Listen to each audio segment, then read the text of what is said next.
2/3 вахни снимања, многу снимања со камера од рака. Костюмографијата е 50 нюанси сиво, сценографијата е бетонска. Од кај тргна идејата? За филмот или за изгледот? За филмот. Па добро и веројатно доста време било поминато по улици и сум имал можност да се сретнам со млади луѓе од слично милје и со проблемите со кои што се соочувале. Имав и двајца познаници од баш штитеници од ваков дом и знаев генерално во какви услови тие обстојуваат.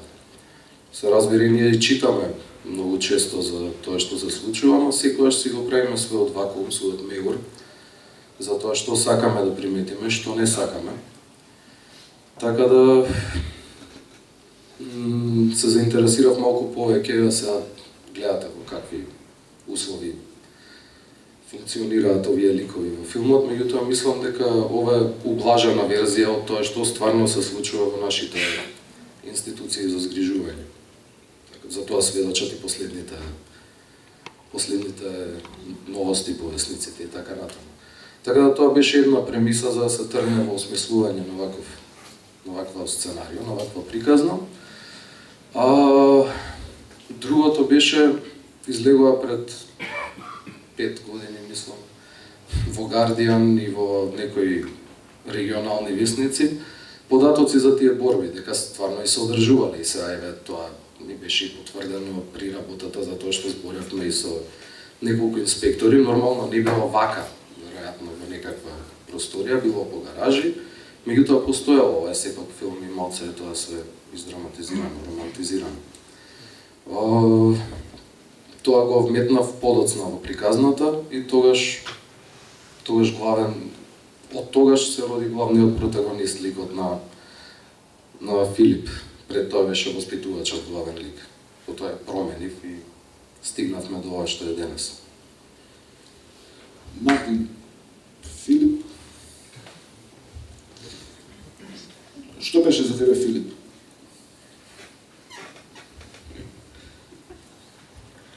Филип за мене беше олицетворение на обесправениот човек кој што во себе одгледува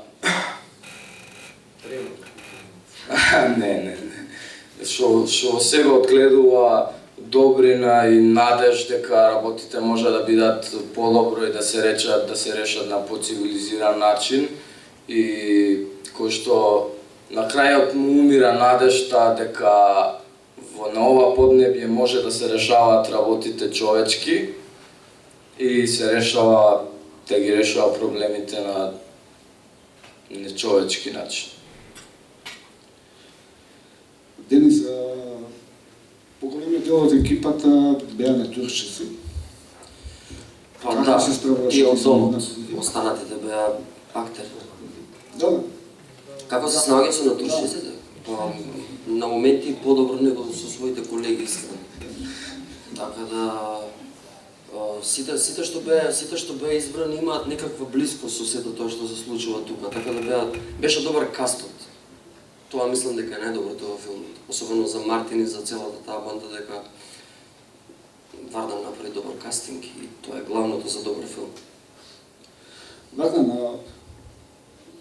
комуницираш ли, ги следиш ли учесници во филмот, вие што се натуршчици?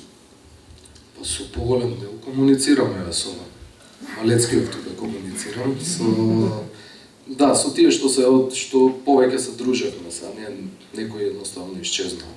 Само се надоврзам за тоа што го кажа Денис, стварно направи еден исклучителен напор, мислам, стварно за да се интегрира во таа банда од момчиња,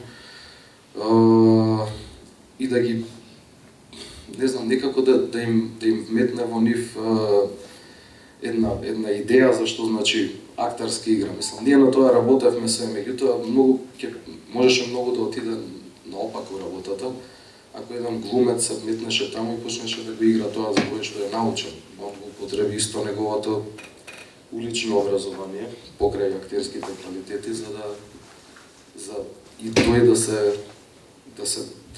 да стане дел од таа толпа. Прашање од публика?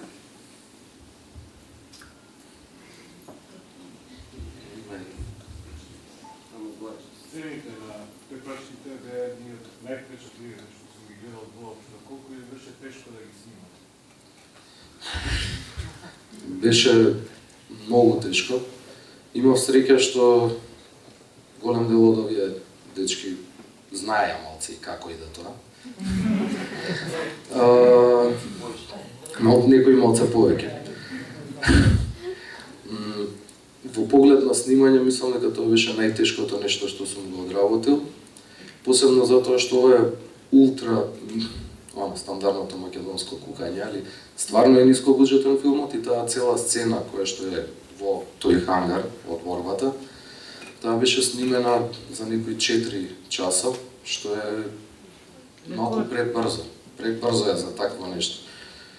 Физички, ментално бевме сите исцрпени, они дојдоа до рап на губење на разум, затоа што немавме време за пауза. Тоа е 100 пати да се мафта во воздух со раце само е напорно, а камоли све ова што го издржа клинците.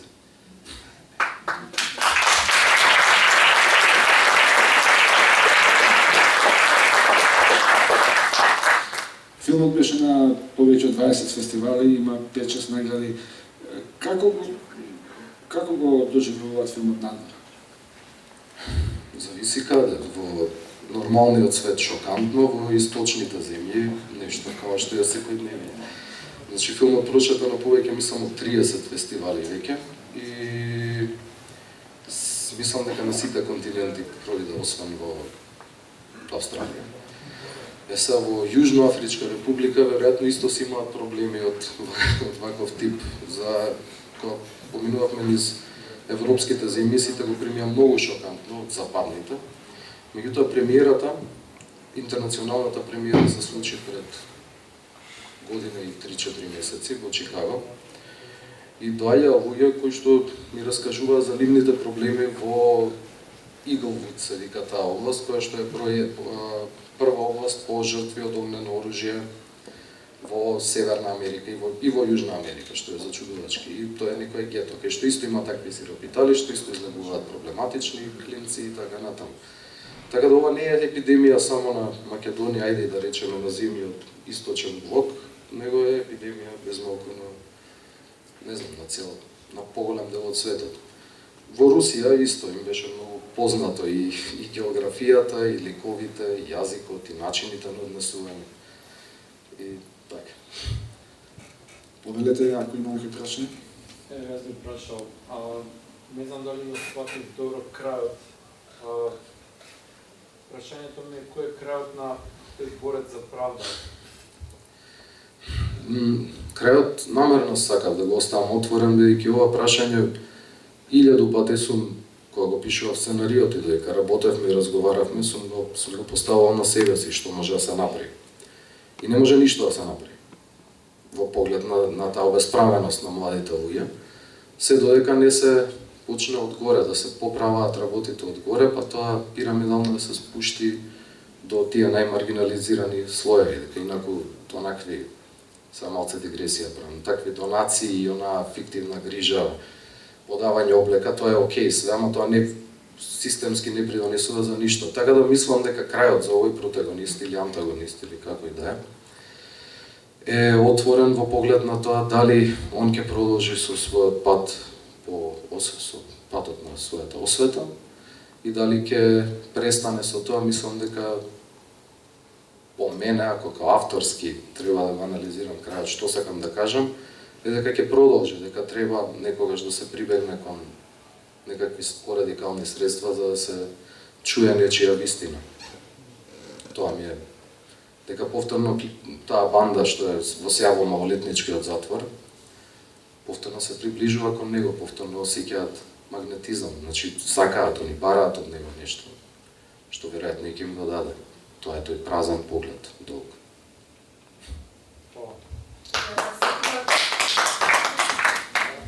Или ако ја свртиме отворен наполе, секоја поединка, да почнеме со сака седоци, други од него, и да почнеме од децата, кои што не би ги оставали, да не би ги срабели од децата. Добро, тоа е да, малце пре. Не. Тоа е исто тоа што викам од другите, тоа кој ќе се свежи од горе, а зашто од други од Па еве, ова е тоа што јас го знам. Се јас не кажувам како би требало да биде, само ја коментирам состојбата. Правев муабет со, да речеме, 30 луѓе повозрасни, ултралиберални, нормални све. И ги прашав дали нивната ќерка би сакале, тие што имат деца и све, би сакале дали би им било окей да биде соштитени од дом. 30 луѓе, колку и да се либерални, рекоа не ќе. Значи тоа се окей, разбирам прашањето, тоа е више може да е тема на поширока дискусија, меѓутоа овие дечки за нив покрај тие институционални постојат и навидливи ѕидови кои што доаѓаат од сите нас, кои што ние не можеме да ги приметиме баш дека ги поставуваме. Колку и да имаме онаква срдечност, љубезност, некаква емпатија према нив, ама ѕидовите постојат. Фала. Померите прашање ли?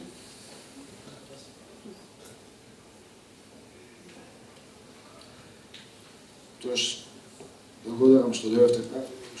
Мислам поврзано со филмот како филм, каде може да го купиме филм и знаме да го барахме и немаше никаде да се најде. Не може уште, затоа што па не, ќе може сигурно во еден момент јас ќе оставам на торент нешто.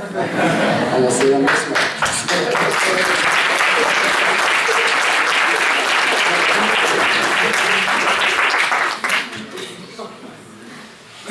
Ако нема прашања, ви благодарам многу и се гледаме на некој друг.